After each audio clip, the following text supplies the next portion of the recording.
A lot of discussion about God's love these days, and just what is it, how powerful is it, and does it apply to you? Well, let's check in with David Jeremiah. He explains it.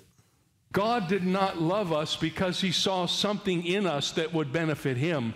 He loved us because he's love. God is love. Do you know that God can't help himself? He loves us in spite of who we are and what we've done. And he is agape. That's the new word, agape love. He reaches out to every one of us despite our brokenness and our baggage, and he says, I am going to focus my infinite love on you, not because of who you are, but in spite of who you are and because of who I am.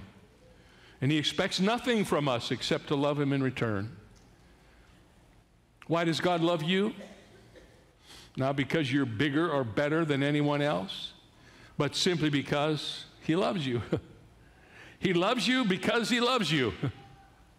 It is his nature to love.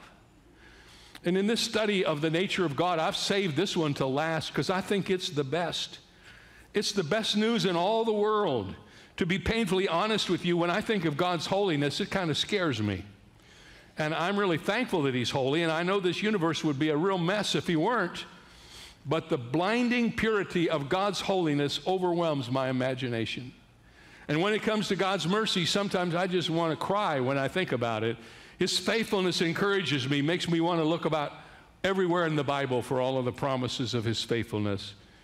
I am boggled and challenged by the fact that he's everywhere present at once and he knows everything there is to know. All of those things affect me in some way, but nothing affects me emotionally like the love of God. Powerful. And I think he puts it on the perspective that if we're not careful, in our limited knowledge and our limited understanding and our limited experiences, we try to put God in that box and define him. Guess what? He's a little bit bigger than all that.